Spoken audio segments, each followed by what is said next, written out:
We begin this newscast with some breaking news. A special needs man died this afternoon. It happened in Arlington near Sublette and Matlock. His body found in an SUV belonging to his group home. Fox 4's Brandon Todd is in that neighborhood, and that is where we want to start. Brandon, what can you tell us?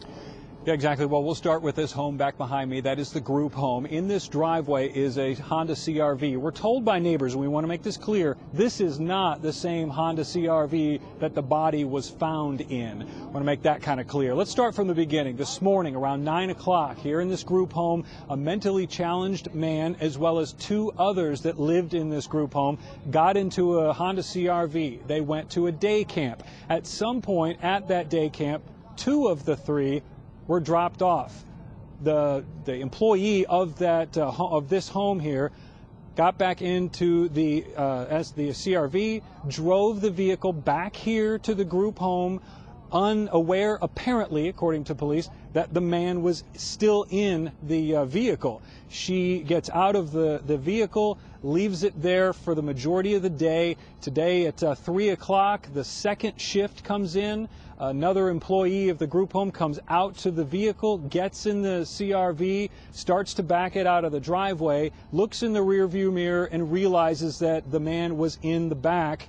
He stops the vehicle, checks on the man. He's unresponsive. That employee then calls 911. They came out here. That man was pronounced dead at the scene. Now, we are told by neighbors that that SUV where the body was found has already been taken away by investigators. Investigators tell me that they have questioned employees. They have questioned the first employee that originally was the one that took them to the day camp and came back. They also questioned the second employee at this home as well as the owner of the home. We are told that so far at this moment no criminal charges have been filed, and that's the information we have right now. Heather, Steve? All right, so Brandon, I know it's breaking. You're just figuring out all this information, but I'm curious what sort of system of checks and balances do they have? I mean, it's a group home, obviously people needing special attention and special care, but any sort of checks and balances, who gets on, who gets off, that sort of thing?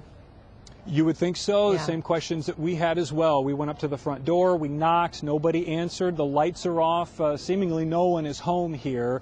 But again, this is something we hope to learn later. We haven't been able to question anyone from this group home.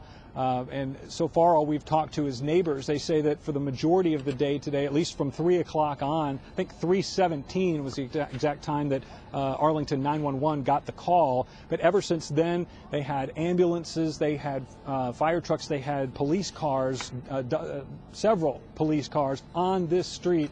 Had everything blocked off. Crime scene was here just investigating all of this. And again, homicide detectives for Arlington PD are looking into this. But as I mentioned before, at this hour, no criminal charges have been filed yet. Well, and Brandon, we want to let folks know, too, it was like 95 degrees this afternoon at that time, which meant it could have been, up to like 140 degrees inside that vehicle. Right. It was a hot day today, and from all accounts, police say that man was left inside that vehicle since, well, for the majority of the day. It's unclear exactly what time that vehicle got back to this group home from dropping the other two off at that day camp. But again, majority of the day, several hours, we're told, in these hot temperatures. Heather? All right, Brandon Todd, you're there on the scene. We'll, of course, let you continue to gather information and bring it to us during this newscast if warranted, and tonight on Fox 4 News at 10. Thanks, Brandon.